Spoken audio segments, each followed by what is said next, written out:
हमारे पास में आओ, कुछ भी करो, हम वॉशिंग मशीन से धुल के बिल्कुल साफ कर देंगे। हमारे साथ में रहो बस, और हमको वोट दिलाने का कोशिश करो। इन्हें पूरा मैला करके रख दिया था, हमने इनको धो दिया। ऐसा इन्हें पूरा धोया, जब मैला हो गया था तो कैसे धोया? ये मैला अपने सर पे ले। हमारे पास में आ जाओ, तुम्हारे काले कारनामे हम साफ कर देंगे। नमस्कार, मैं ज्योतिष चौहान। लोकसभा चुनाव 2024 की तैयारी जोरों शोरों से चल रही है। एक तरफ जो बीजेपी है उनका कहना है कि अब की बार 400 पार, दूसरी तरफ इंडिया गठबंधन है जिन्होंने कश्मीर से लेकर कन्याकुमारी तक अपना गठबंधन तैयार किया है। उनका कहना है कि इस बार बीजेपी को सत्ता से हटाकर मानेंगे। तो 400 पार होने वाला है या फिर बीजेपी सत्ता से हटने वाली है, तमाम लोग, ये तो जनता ही बताएगी। तमाम लोगों के बीच में मौजूद है। 400 के पार बीजेपी का नारा है, आप लोग क्या सोच रहे हैं? 400 के पार तो भारतीय जनता पार्टी इस बार नहीं जा रही है। उसका कारण यह है कि जो पिछले चुनाव में उनको बिहार में जो क्लीन स्वीप हुआ था तो और पश्चिम बंगाल में जो 18 सीटें भारतीय जनता पार्टी को मिली थी और महाराष्ट्र में जो 48 सीटों का स्टेट है वहाँ 41 सीटें भारतीय जनता पार्टी को मिली थी। तो ये तीनों स्टेटों में भारतीय जनता पार्टी को बड़ा नुकसान होने जा रहा है। और यदि तीनों स्टेट में यदि 40 से 50 सीटें यदि घट जाती है तो मेरे को नहीं लगता कि 272 पार भी जाने की स्थिति में है। 200 पर आके रुक जाएंगे। और नीतीश कुमार जो जिस तरीके से उसने इधर से उधर 3 बार हुआ है, तो नीतीश कुमार भी इस बार बिहार में कुछ करने की स्थिति में नहीं है। लेकिन नीतीश कुमार जो है उन्होंने इंडिया गठबंधन की शुरुआत की कितनी बड़ी बात है कि वो खुद चले गए। वो इसलिए चले गए क्योंकि उनके पीछे भी ईडी सीडी लगी है, क्योंकि ये सारा चुनाव जो है ईडी सीडी और इलेक्शन कमीशन सारे सेट हो गए हैं और उसको हथियार के रूप में भारतीय जनता पार्टी इस्तेमाल कर रही है। आप देख रहे हैं अरविंद केजरीवाल जेल में है, आप देख रहे हेमंत सोरेन जेल में है, ये चुने हुए मुख्यमंत्री है। तो ये देश को तानाशाही की ओर लेके जा रहे हैं। इसका जवाब आने वाले 2023 में 24 में इस देश की जनता देने वाली है। आप देख लेना, भारतीय जनता पार्टी 200 पार भी नहीं होंगी इस बार। लगता है आपको? बिल्कुल।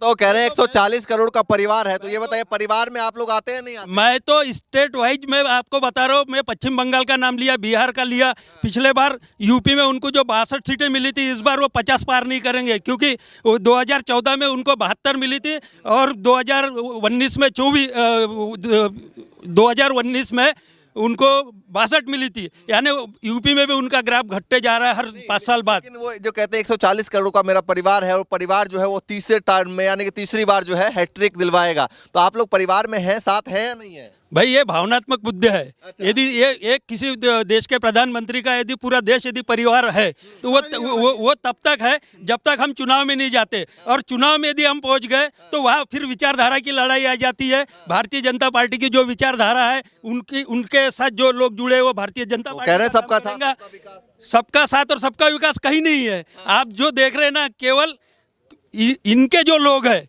उन्हीं का विकास हुआ है। आप देख लो, हिस्ट्री उठा के देख लो।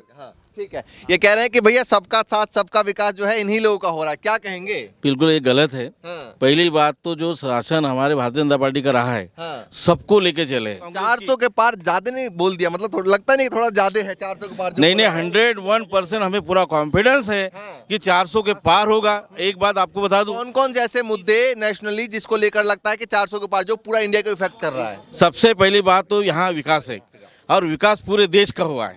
एक ही स्टेट का विकास नहीं हुआ, पूरे देश का विकास हुआ है। विकास में अगर हमारे भाई ने अभी गिना है आपको, क्या ये जो रोड है, अन्य भी कुछ चीजें हैं, पूरे आम जनता को मिली हुई है। सबसे बड़ी बात और ये भी है कि जो धारा 370 जो हटी, तलाक का मुद्दा जो हटा है। लेकिन तलाक के मुद्दे से आपको क्या फायदा हुआ? निश्चित तौर पे हमारे भाई जो है, मुस्लिम भाई है, उनको जो तकलीफ हो रही थी, बहनाओं को तकलीफ हो रही थी, उससे निजात मिल गई। जो हमारे साथ में है, राम मंदिर का मुद्दा है जो आज तक पेंडिंग पड़ा रहा, कांग्रेस के राज में आज तक उसको लेके चलिए। ठीक है, ये कह रहे हैं कि जो मुस्लिम बहनें तकलीफ में थी उनका निवारण करने के लिए मुद्दा लाया गया। नहीं, ऐसा कुछ है नहीं। बताइए, इन्होंने जबरदस्ती ये मुद्दा लाए। क्यों लाए जबरदस्ती? उस समय की परिस्थिति थी, 370 लगी, धारा चल रही है, बराबर कश्मीर चल रहा था। अब इनको ऐसा लगा कि हम मुस्लिम वोट पाने के लिए उसमें कुछ परिवर्तन करें जबरदस्ती। जनता चाह नहीं रही थी, उनको 370 से फायदा था या लाभ था, वो धारा लगी थी उनकी सुरक्षा के लिए। अब ये जबरदस्ती इलेक्शन सामने आकर उस धारा को हटाकर वो मुद्दे को भुना रहे। 370 के नाम पर जैसे ये नहीं बता रहे, हम लोग अभी मध्य प्रदेश में खड़े हैं, है ना, और धारा 370 मुद्दा है, मुझे लगता है यहाँ से होगा 1500 किलोमीटर दूर का, तो क्या वो मुद्दा यहाँ पर इम्पैक्ट करेगा? कोई नहीं। हमारे यहाँ लोगों को 370 क्या है यही नहीं मालूम है। अच्छा। वो उस स्टेट की धारा है। हाँ। यहाँ मुद्दा चल रहा है कमलनाथ का विकास का। अच्छा। हमारे जिले में, हमारे गांव में। अच्छा, नए नवेले मुख्यमंत्री बने हैं, बताइए जरा क्या क्या काम करवाया है नए मुख्यमंत्री ने? कुछ तो मतलब नया, कहते हैं नया जब आता है मैदान में तो कुछ नया होता है। शपथ लिया, उसको बोलना नहीं आता बराबर। शिवराज सिंह थे थोड़े घुटे पीटे थे, इनका क्या अंदरूनी मामला हुआ तो अच्छे मुख्यमंत्री को हटा दिया। शिवराज सिंह थे तब भी आप विरोध कर रहे थे कि अच्छे नहीं है? विरोध तो करेंगे हम, विरोध तो करेंगे ना भाई। वो बीजेपी को अच्छा था। कौन अच्छा था? शिवराज सिंह अच्छे थे इनसे? नहीं, वो डमरू बजाने का काम करते थे। अच्छा। और मुद्दे क्या? ये योजना जो है, इसलिए वो लाडली वो अभी हमारी कांग्रेस की चुराया उसने। अच्छा। और लागू कर दिया। अब शासन था तो पैसे दे दिया, वो पोर्टल भी बंद कर दिया। अच्छी बात है ना, जो आपने कहा उन्होंने लागू कर दिया। वो अच्छी बात है। हमारी चुराई है, हमारी चुराई योजना है। चुराई हुई योजना है। भैया बताइए, काय चुरा लेते हैं आप लोग? अरे कहाँ चुराई वाली योजना है, इनको खुद ही नहीं मालूम। इनकी जो 13 महीने की सरकार बनी थी, 13 महीने की सरकार में इनने खुद संबल योजना बंद कर दी थी। संबल योजना बंद करने के बाद हमारी सरकार भी नहीं, ज्योतिरादित्य सिंधिया जी ने समर्थन दिया।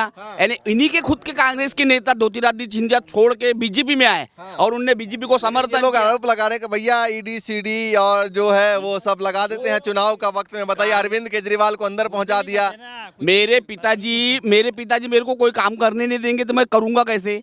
अब वही आगे रहेंगे तो करेंगे। कांग्रेस पार्टी कभी सीबीआई का इस्तेमाल करे नहीं। उनने बोले सब अपने लोग हैं, अपने लोगों को परेशान नहीं करना था। ऐसा कर करके भ्रष्टाचार भ्रष्टाचार 2G कोयला सब घोटाले कर। लेकिन ये बताइए, एक सवाल में कोई नहीं मिलता था। अभी लोगों को अभी 2.5 लाख। ईडी सीबीआई पे एकांधी कांग्रेस का नेता कोई जेल में है क्या इस मुद्दे के ऊपर में? कलमाड़ी जेल में है, लालू घोटाला जेल में है, कौन नहीं है? आता हूँ। लेकिन सवाल ये, भाई साहब एक सेकंड आता हूँ। कांग्रेस के नेता बेल पे चल रहे बेल पे। एक सेकंड, सवाल ये बड़ा है कि बीजेपी के नेताओं पर ईडी की जांच क्यों नहीं होती? बीजेपी के नेताओं पे ईडी की जांच नहीं होती। इनको ऐसा लगता है कि कोर्ट में जा सकते, सारी चीजें कर सकते। गवर्नमेंट हमारी बहुत अच्छी चल रही है। गवर्नमेंट ने 2.5 लाख रुपए शहरी का इसको दिया है। क्या कह रहे हैं, बताइए जल्दी से। बीजेपी के पास में, हमारे पास में आओ, कुछ भी करो, हम वॉशिंग मशीन से धुल के बिल्कुल साफ कर देंगे। हमारे साथ में रहो बस। और हमको वोट दिलाने का कोशिश करो। अच्छा, क्यों लगता है चाचा आपको? क्यों अरे भ्रष्टाचारी सब। अजीत पवार, अभी जिंदल, अभी ताजा, और जितने भी अभी छिंदवाड़ा का आके हमारे पास में आ जाओ, तुम्हारे पूरे काले कारनामे हम साफ कर देंगे। अच्छा। बस यही इनकी नीति है। ये कह रहे हैं कि भैया जो आ रहे हैं वो पहले जो है वो दागदार रहते हैं, बाद में वो धुल जाते हैं। ठीक है, इनने पूरा मैला करके रख दिया था, हमने इनको धो दिया। ऐसा इनने पूरा धोया, जब मैला हो गया था तो कैसे धोया? हो गया, इनने धो दिया। ये खाले ये महिला अपने सर पे ले रहे। कार्यकर्ता बचे नहीं थे, इसलिए हम लोगों के कार्यकर्ता लेके जा रहे। कोई नहीं था इनके पास में। झंडी बांधने के लिए एक आदमी नहीं मिलता था यहाँ पर, एक आदमी नहीं मिलता था। सिर्फ 3 लोग थे यहाँ पर झंडी बांधने के लिए, कोई नहीं था। इसीलिए हम लोगों के लिए आदमी लेके जा रहे हैं। हम खुद भी जा रहे हैं इन लोगों को। 3 बार मोदी जी यहाँ पर आ गए छिंदवाड़ा जिले के अंदर में। क्या जीत के गए क्या? ऐसे हरवा के गए? इस बार क्या पता जीत जाए? कोई बार नहीं।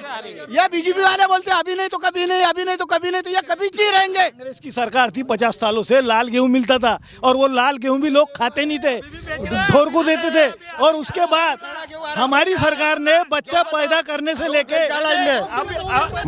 मोदी ने इन्होंने अभी 2 मिनट पहले बोला कि सोसाइटी का अनाज दुकान में बेच रहा है, और ये बोल रहे कि 50 साल पहले क्या यहाँ का गेहूँ बेच डाला, श्रीलंका को यहाँ से गेहूँ बेच डाला। सिर्फ चावल मिल रहा है। कहाँ गेहूँ कहाँ मिल रहा है ये तो बताओ। सिर्फ चावल मिल रहा है, चावल ही मिल रहा है। कहाँ गेहूँ? कोई योजना का लाभ नहीं। इनसे पूछिए, ये जो बोल रहे इनसे पूछिए। संबल योजना का लाभ ले रहे हैं, सम्मान निधि का लाभ ये ले रहे हैं। ये गवर्नमेंट का, हमारी गवर्नमेंट की योजना ले रहे हैं ना। योजना कोई भी रहे, योजना आती है, लेकिन बंद क्यों हुई? मोदी जी कैसे लग रहे हैं? मोदी चलते ही नहीं, उसको गारंटी दे। योजना यदि आती है, जैसे कोई सरकार यदि योजना बना रही है तो वो सबके लिए है, जो पात्र होगा उसी को मिलेगा, वो चाहे बीजेपी का कार्यकर्ता हो चाहे कांग्रेस का कार्यकर्ता है, यदि वो पात्र है तो वो सरकार। पोलियो की दवाई इन लोगों ने नहीं पी है जब कांग्रेस का शासन था, कि इन्होंने राशन नहीं लिए, सारे योजना का लाभ लिए। कोई बीजेपी अपने घर से नहीं दे रही है, आज जीएसटी, इनकम टैक्स, ITR भरा जा रहा है, उसके द्वारा सबको योजना का लाभ दिया। कोई बीजेपी वाले अपने घर से रुपए नहीं दे रहे।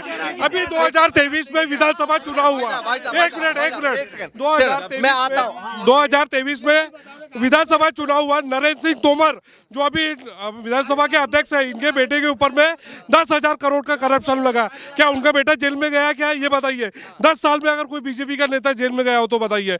आज अगर अरविंद केजरीवाल इतना बड़ा लड़ाई लड़ रहा है, उसको अंदर कर दिए, ये कौन सी न्याय प्रणाली है? यानी कि बीजेपी के लोग पूरे ईमानदार है और कांग्रेस के और बाकी के सभी क्या घोटालेबाज है? क्या आरोप सिद्ध कीजिए ना आप लोग। ठीक है, एक सेकंड भैया, एक मिनट सबको टाइम मिलेगा, सुने मेरी बात। एक सेकंड भैया, अरे भैया सब लोग शांत हो, शांत भैया, ऐसे नहीं हो पाएगा। एक सेकंड मैं एक मिनट भैया, एक सेकंड शांत हो। 5 बार जला है। अरे रुक तो भैया, शांत हो। इनको अपने नेताओं की एबिलिटी का यूज नहीं लेना आता। ठीक है। हाँ, सिंधिया जी हमारे पास आए, हाँ। उड़ान मंत्री बने, 36,000 करोड़ का फायदा देके गए देश को। इनको अच्छे लोग चलते नहीं। ठीक है, आप रही बात ईडी की, तो हम सांप है, हमारे पे ईडी क्यों लगेंगे? हाँ, अगर ईडी लगाना रहता तो दिग्विजय सिंह पहले अंदर होते। दिग्विजय सिंह, एक मिनट, अगर इनका आरोप है कि ये जानबूझ के ईडी लगा रहे हैं, तो ईडी लगा दी। दिग्विजय सिंह ने जितना घपला किए थे वो आज अंदर होते। ठीक है, आप बताइए छिंदवाड़ा को लेकर, एक सेकंड भैया, दूसरा नहीं बोलेगा, एक मिनट समय। ये बताइए कि छिंदवाड़ा को लेकर क्या लगता है, बंटी साहू वर्सेस नकुल नाथ जी जीतेंगे। अच्छा, क्यों जीतेंगे नकुल नाथ? क्योंकि उनके पिताजी ने जो यहाँ पे काम किए, बहुत अच्छे काम किए। पहले से यहाँ से लगातार लड़ते रहे, उन्हें अपना देश छोड़ के आए, छिंदवाड़ा को आगे बढ़ाए, इसलिए नकुलनाथ जीतेगा, अच्छे वोटों से जीतेगा। क्या किया है, क्या काम किया बताइए। कमलनाथ जी ने बहुत सारे काम किए। यहाँ पे रेलवे बड़ी रेलवे लाई, रोड लाए, स्कूलें लाए, रेमंड लाए, क्या नहीं लाया कमलनाथ जी ने। कमलनाथ जी यहाँ से नकुलनाथ अच्छे वोटों से जीत के जाएंगे। चलिए ठीक है, ठीक है, बताइए। ये डर रहे, 40 पार कर रहे हैं कि नहीं? 40 पार बोल रहे, ये 40 नहीं 400 बोल रहे कि नहीं? हाँ, तो ये 200 तो पार कर ले। ठीक है, बताइए जल्दी। यूथ है, यूथ क्या सोच रहा है छिंदवाड़ा को लेकर, क्या चल रही है छवि? छिंदवाड़ा को लेकर तो युवा नेतृत्व नकुलनाथ जी का चल रहा है अभी छिंदवाड़ा में। और मुझे एक बात बताइए, आपने सारे सवाल पूछ लिए, आपने इलेक्टोरल बॉन्ड के बारे में कुछ सवाल नहीं पूछी इस बात का? भैया बता दीजिए, मिस हो गया, बता दीजिए। चलिए बता। क्यों नहीं पूछा आपने इलेक्टोरल बॉन्ड? बिल्कुल सवाल बनता है कि हाँ, ज्यादा चंदा भारतीय जनता पार्टी को इलेक्टोरल बॉन्ड के माध्यम से दिया गया। आप जानते हो कितने लोगों ने चंदा दिया, उसके बारे में आपके पास पुख्ता जानकारी होंगे। तो ये इलेक्टोरल बॉन्ड के बारे में आम लोगों को जानकारी देने की आवश्यकता है कि नहीं इस समय?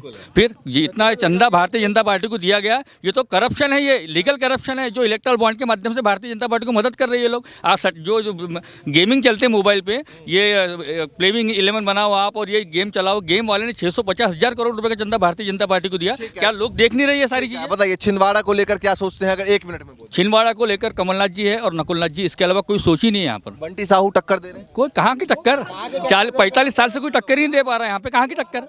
टक्कर तो जब बोलेंगे जब भाई आप हमको मारोगे, कोई टक्कर ही नहीं है, कोई टक्कर ही नहीं है, मुद्दा ही नहीं है कोई। नकुलनाथ जी जीत चुके हैं, कोई मुद्दा ही नहीं है। वो तो कह रहे हैं कि भैया आप सीएम तक आ रहे हैं, तो भाई मजबूती तो है। देखो, कैंपेन के लिए सभी लोग आते हैं, सीएम आएंगे, अमित शाह भी 4 बार आए। पिछले बार अमित शाह ने मंच पे बोला था बंटी साहू को, बंटी इस बार तुम पक्का विधायक बन रहे हो, बने क्या? वो तो नेताओं के काम है ये जुमले देना, उसमें कोई मतलब नहीं है। नकुलनाथ जी आराम से जीत रहे हैं यहाँ से। ठीक है, आता हूँ। बताइए जरा, इलेक्ट्रिक बोर्ड को लेकर जो है उन्होंने सवाल उठाया है। वो कह रहे हैं कि भैया ये बहुत बड़ा मुद्दा है और बीजेपी ने इतना चंदा लिया है, तो चंदे का क्या है धंधा? ये तो उनकी भी बात सही है, मैं उनका धन्यवाद करता हूँ। उठाया प्रश्न, उठना चाहिए। और प्रजातंत्र सबको स्वतंत्र है, परंतु अपन तो आम आदमी है। सुप्रीम कोर्ट को भारतीय जनता पार्टी ने जवाब दे दिया। सुप्रीम कोर्ट देश का सर्वोच्च न्यायालय ने नोटिस आया। टाइमिंग को लेकर सवाल उठ रहा है कि जिस वक्त जो है ईडी सीबीआई के छापे पड़े, उसके बाद इलेक्ट्रिक बॉन्ड के जरिए जो है वो अकाउंट में पैसे भेजे गए। नहीं, ये तो सुप्रीम कोर्ट, सब देखो, भारतवर्ष में सबसे उच्च सुप्रीम कोर्ट, हम न्यायालय का मानना करते। न्यायालय का नोटिस आया भारतीय जनता पार्टी दिल्ली कार्यालय को, पार्टी ने जवाब दे दिया, कहीं वैसा है नहीं। ठीक है, बताइए जरा जवाब दीजिए इलेक्ट्रल बॉन्ड का जल्दी से। हाँ, हो गया, एक बताइए। हाँ, और दूसरा मेरा ये कहना है कि ये मेरे दोस्त ही है, नकुल नाथ जी 5 साल यहाँ से सांसद रहे। थोड़ा सा इनसे तो पूछ लो कि वो लोकसभा में कितने बार गया। जो जनप्रतिनिधि चुन के बेचते थे, काय के लिए? क्या रामा कोनी की आवाज छिंदवाड़ा की आवाज भोपाल की आवाज दिल्ली, इसलिए जनप्रतिनिधि चुना जाता। वो कितने बार लोकसभा में गए, तो मैं इनका स्वागत कर लूं एक बार। नहीं, ठीक है, जल्दी बताइए। एक मिनट, अरे एक मिनट, देखिए ज्यादा टाइम नहीं है। बताइए छिंदवाड़ा को लेकर 1 मिनट में क्या कहना चाहेंगे, क्या होने वाला है इस बार चुनाव? छिंदवाड़ा जिले में कमलनाथ जी, नकुलनाथ जी। क्यों लग रहा है? बिल्कुल पक्का लग रहा है भाई। 45 साल से राज किए उन लोगों ने, आज तक न हरा पाए, ना अभी हराएंगे।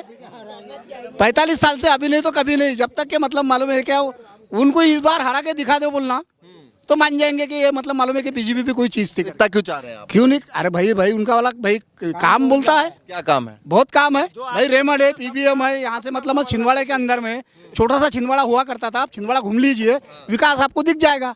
ये सिर्फ मतलब मालूम है क्या, वो कोई बीजेपी का विकास नहीं है वहाँ पर। तो बंटी साहू भी तो टक्कर देंगे ना? अरे बंटी साहू 2 बार हार गए चुनाव। काय की टक्कर है उसमें भाई? इसमें तो मतलब मालूम है क्या, वो अपनी फॉर्मेलिटी पूरी कर दी है उनने, बीजेपी वालों ने। इस बार भी मतलब वो देख लेना तुम लोग क्या होगा। तो अच्छा, ठीक है, बताइए जरा क्या होने वाला है इस बार चुनाव में? ये बीजेपी वाले बोलते हैं कि कांग्रेस ने बहुत भ्रष्टाचार किया। अजीत पवार आज बीजेपी में, उसका भ्रष्टाचार का क्या हुआ ये खोल पा रहे? नहीं खोल पा रहे। वो विपक्ष में था तो जेल जाने की नौबत आई थी, अब बीजेपी के साथ हो गया तो भ्रष्टाचार कहाँ गया उनका? ठीक है, जल्दी बता दीजिए 1 मिनट में। इस बार छिंदवाड़ा में क्या देख रहे हैं, टक्कर है नहीं है, क्या होने वाला है? भैया छिंदवाड़े में कोई टक्कर नहीं है। छिंदवाड़ा मॉडल कहलाता है, कमलनाथ जी का विकास बोलता है। पूरे मध्य प्रदेश में कहाँ कुछ हो रहा हमें उससे कोई लेना देना नहीं। यहाँ की जनता को कमलनाथ जी प्रिय है, कमलनाथ जी सुख दुख में साथ देते हैं गरीबों के, इसलिए कमलनाथ जी के प्रति भावनाएं लोगों की बहुत अच्छी है और जनता कमलनाथ जी को जिताएंगे। नेता और कार्यकर्ता जाने से, बीजेपी में हमारे बड़े बड़े नेता भी जा रहे हैं, उससे कोई फर्क पड़ने वाला नहीं। जनता कमलनाथ जी से डायरेक्ट जुड़ी हुई है। अच्छा। और वो जीतेंगे, पक्के में जीतेंगे। लेकिन बंटी साहू लगता नहीं इस बार जो है। नहीं, बंटी साहू कोई टक्कर में नहीं है भाई। कमलनाथ जी का 44 साल है, बंटी साहू अभी स्टार्टिंग है उनकी। अभी उनको समय लगेगा। कमलनाथ जी ने 44 साल से इस जिले का विकास किया और उनके नाम पे जनता वोट देती है और जनता वोट देंगी। चलिए, ठीक है, बताइए जरा टक्कर दे पाएंगे नहीं? कौन कौन रह गया आप बता दीजिए। हाँ, बताइए। देखो, वो इलेक्ट्रल बॉन्ड का जो है वो बीजेपी नहीं लाया और उससे पता लगता है कि इसमें किसने कितने पैसा दिया करके। इसके पहले 14 से पहले तो कितना कैश आता था तो किसी को कोई पता नहीं रहता था। कांग्रेस का पूरा भ्रष्टाचार ही था कि नहीं?